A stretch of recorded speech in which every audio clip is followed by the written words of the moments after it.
All right, welcome. Another rampage of a day for the bulls. The NASDAQ 100 up 1.8%. But take a look here. We had 62 of the 100 stocks. This is the advancers, this is the decliners.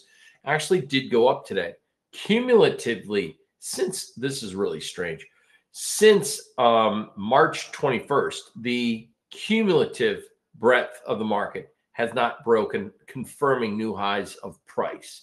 So if you're looking at advanced decline of the NASDAQ 100, it once again shows that the leadership is less than the whole bunch of stocks. So it's your heads of the five families, as we like to joke around. How was volume? Maybe volume surged. Nope, volume didn't surge. What about this thing down here? This is the JP Oscillator. It just got to the zero line based on being from overbought to oversold, and it's been like hovering right at that zero line, which is not a very strong relative performance of the JP Oscillator. In other words, if the market's really strong, we should start to see a zero line break and trend higher more than a day or two, right? So it hasn't happened.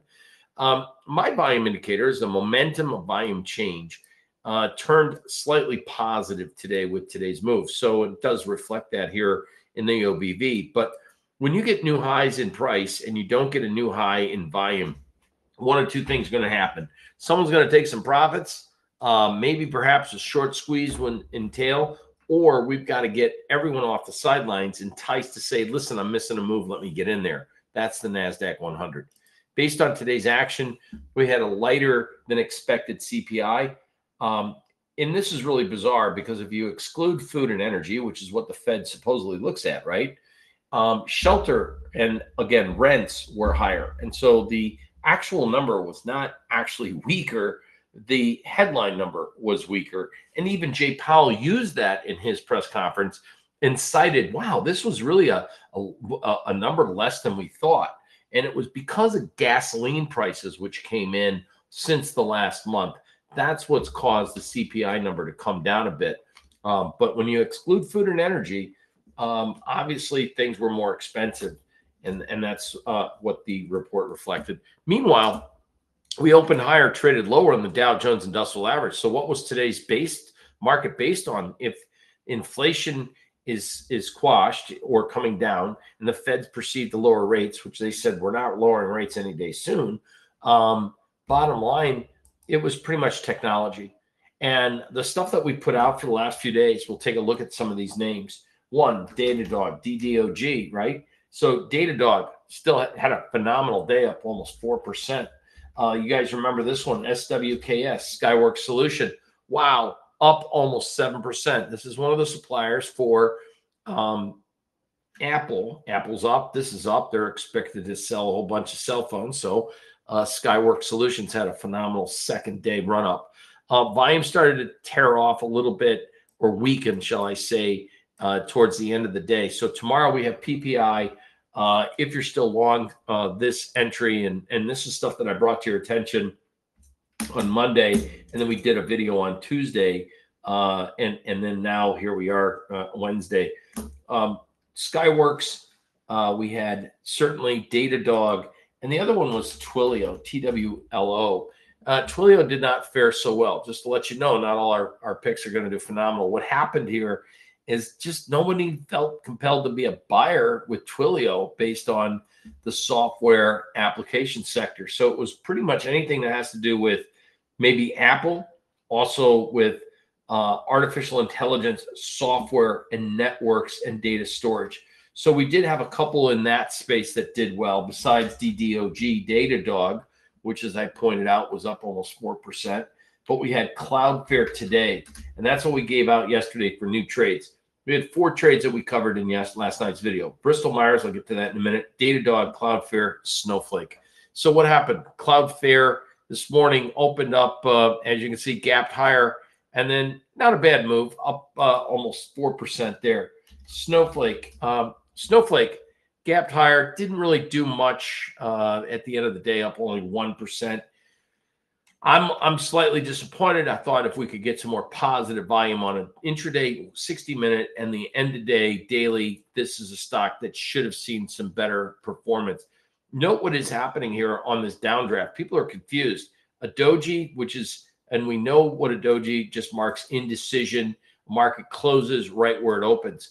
So in the last 1, 2, 3, 4, 5, 6, 7, 8 sessions, 5 of them, 5 have been dojis. People aren't sure what to do with this stock, whether to be a buyer or a seller, and so they're not really committed to holding positions overnight. Therefore, you're not getting the type of volume that you would to see a sustainable uptrend. I will tell you this, the end of the week, we are also right for the weekly charts. We're right where we finished from 2 weeks, from the prior Friday. We opened and we closed. We're still at that same price. So if we can get bulls to decide that this is a great software, if this is a great artificial intelligence-led demand product, then we need to see closes greater than these swing highs, which is 133.60. If you can get a daily close greater than those highs, and we get that volume, if you don't have the John Person TradeStation package, use Thinkorswim, use on balance volume. You look for the PPI. What we want to see is a close greater, daily close greater than the swing high, today's high, that is, right? A daily close greater than high with an uptick in volume, either OBV or, again, using my volume indicator. And you want to be long, you're more likely to see the price structure return to at least the 150 number on that snowflake there. All right. So I just wanted to go back. All right. Bristol Myers. What happened with Bristol Myers? Not much. I mean, it pulled back a little bit, allowing, if you're not in it, you had a chance to buy it cheaper, not more expensive. This is a stock that's starting to build a super duper major bullish convergence on volume longer term. The daily trend starts to improve a little bit with a slight bullish convergence pattern, and we've made substantial lower lows. They have a problem as far as a biotech or pharmaceutical or healthcare industry sector stock, because they have way too many chiefs, not enough Indians, or maybe they got too many chiefs and too many Indians, and no one's being productive. So they're letting go, I believe, close to 900 employees out of their New Jersey facilities.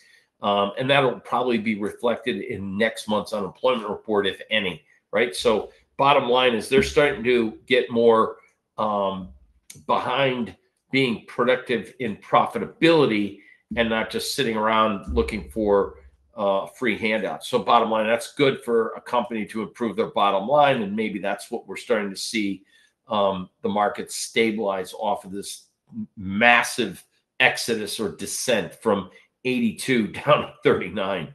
All right.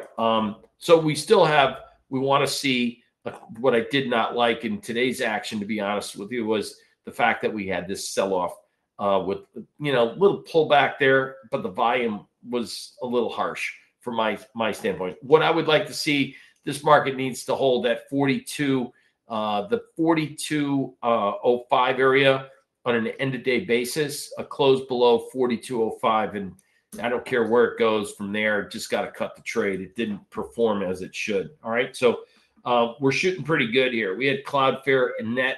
We had Datadog. What about IBB? We're talking about IBB. IBB was up 0.3%, excuse me, 0.75%. IBB looks a little bit more healthy, and this is the time of year we should start to see an increase in biotech.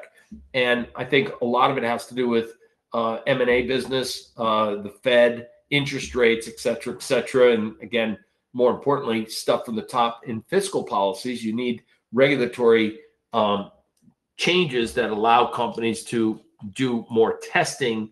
And again, that's been an issue under this current administration. So moral of the story is we got still a lot of diseases out there. Everyone's focused on Ozempic with Eli Lilly. There's dementia, there's cancer, there's Parkinson's, and there's all kinds of other drugs or illnesses that we need drugs for, other than people wanting to lose weight the fast and easy, simple way by giving themselves an injection. We need cures, and we need other areas to other companies to improve. And one name is Biogen, and I think the other one. We'll talk more about that as we get into Thursday and Friday's trade. What I want to give you for tomorrow, there's an interesting trade in the gambling sector, the casinos. This is Penn National. And most people would say, what about MGM or DraftKings? And either one of those still look pretty good to me, but the momentum, the positive momentum happened today. It closed on a positive note with stronger volume. And this has a weekly buy signal breaking out of old resistance now. So while we are at resistance, I would say any slight pullback to 1789, my top side, 1789, 1792, if that holds, great. Stops under 1605 would be pretty warranted. Upside potential. Midpoint right around here, 20 to 22 is my max upside target in the near term for PENN. Let's take a look, DKNG. Now, the Fed didn't say they were going to cut interest rates. And DraftKings certainly got a little bit, like most stocks, liquidated a tad. It's not in tech, it's not in AI, and not many people are going to be gambling online in the Major League Baseball time frame. But come this fall, where we get football and we get college football, people still bet on college football. I think DraftKings might have a place. Right now, I can't tell you, even though today was kind of an up day, up 2%, volume was all right. What happened here? Unlike PENN, DraftKings does not have the type of new highs with descending momentum of volume. It's not really a good equation for sustainable rally. So PENN's got something else going on. I'm not quite sure. In cloud data storage, Fortinet, general, I don't know, lazy fare. Nobody wants to pay attention to it. Volume wasn't fantastic over the last few days. It's actually, you see these red bars, it's actually negative momentum. So why am I enthralled in Fortinet? I like the space. The on-balance volume shows a little bit of sideways accumulation against sort of this volume indicator. The relative strength's kind of getting a little better. You close a daily close greater than the actual monthly pivot, and I think we got some fireworks to the upside. How much? 5 to 8% to the upside, back to 65, easy in that trade. So watch Fortinet for tomorrow. You want to see if it does have a small pullback based on, I don't know, a market gyration thanks to PPI or the weekly unemployment report. This is a stock that could pull back right into this zone right here, 59.70. I don't think you need to stop at 58.03. I think your stop can go just even above that, because if it gets down there, it's going a lot lower. They're just going to nab and tab everybody's stop under the market. So maybe you wait for the first hour of trading, but Fortinet certainly is a stock in the right space with Cloudflare as well. And or if you're already in Cloudflare, forget Fortinet, because there's better looking chart patterns here with relative strength in Cloudflare. And Cloudflare, I think, has got maybe an 83 up to a 91 trade in the next 6 to 8 weeks. All right, here's some more for you. A lot of chatter on Uber. Uber's been in our newsletter. Had a weekly high close doji. How do I know? Because that bar is orange, and that's a TradeStations program that we created with high close dojis. So Friday, the market closed with a greater buy signal on a high close doji. There's a doji close above the high of the doji. Bottom line, this is more likely got a little bit more upside. I'm thinking that like maybe 77 to 80 range. Closed on a positive note today, closed on positive volume. It looks like momentum traders are chasing on this one. I would say you got a chance for a gap fill over the next couple days. If you're not worried about that, then I would look at the July options, 75, 80 bull call spreads. I think those will work out well for you. In the meantime, I give you two more. Today we had on a high volume move, and this will end up in a weekly buy signal if it closes here or higher. And it's, I know, drum roll, stupid. It's an appliance manufacturer called Whirlpool. With all the housing, this is one company that just hasn't been able to, housing meaning Lennar, Toll Brothers, people buying new houses. Not a single one of these new home construction builders have been, I mean, according to this chart, they're not buying Whirlpool products, that's for sure. But something is going on. Maybe it's just a little oversold. And unlike a lot of consumer discretionary products, which got absolutely, and retail got just absolutely nailed today. So I'll give you a couple more examples, like Estee Lauder, more new lows for that, the cosmetic maker. But this is a company that's got a nice little volume accumulation pattern with increased relative strength performance. So, and it closed greater than a pivot for the first time in, I don't know, forever, right? So for the last 2 months since April. So this has probably got an upside move back to testing the 100, the blue line up there, the gold line, 100, 102. I would easily see upside. Risk on this trade is more likely around 88. So try to get a pullback at around 92, 90, 93, 92.50, something like that. And my first inclination is it just goes right back up and tests an area of old resistance where it struggled, which is around 98 up to 100 right here. All right. Whirlpool. Sorry, I thought we'd get something better for you. But here's one in the healthcare, GEHC, GE Healthcare. The U.S. government and jobs been spending a lot of money in healthcare. This is the MRI division of GE, right? So GE Healthcare.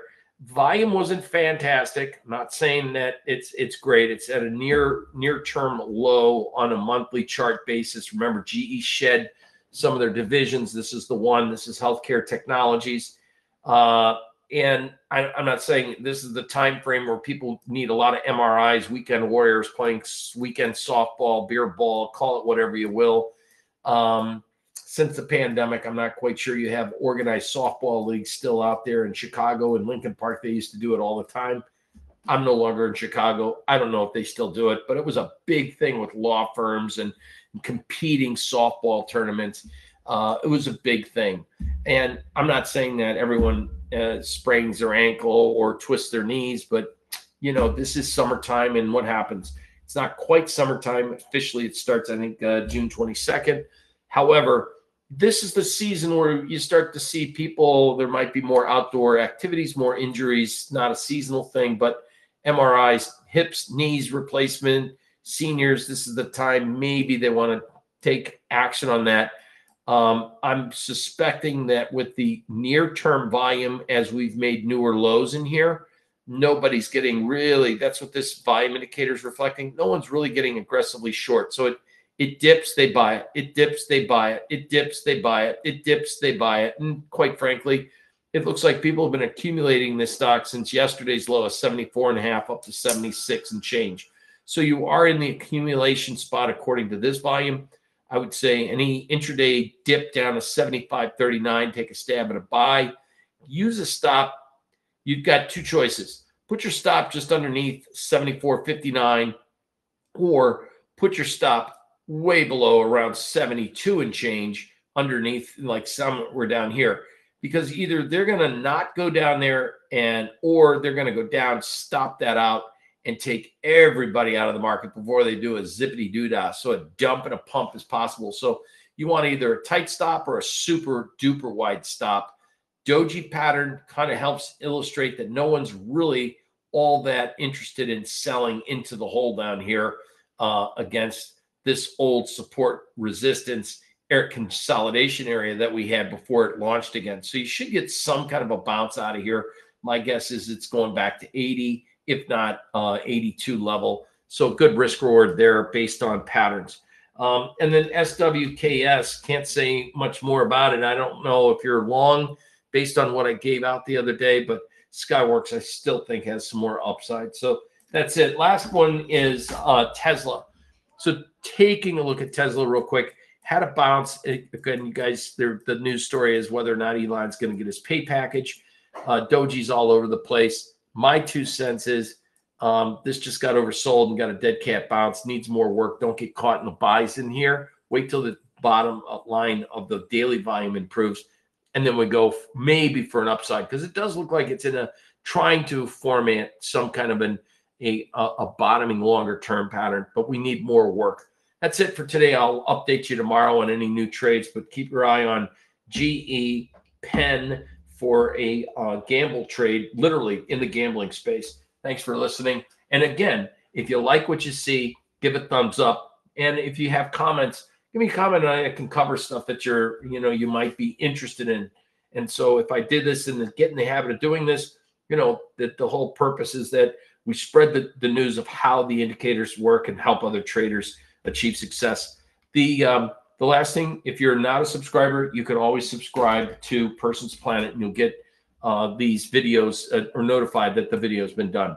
Lastly, and this is lastly, Wolf. This was a trade that we came up with in the live trading room, and I would have to say stops should be implemented, and you should be out of a third of the position. Have a great evening, everyone. Be good. We'll see you tomorrow night.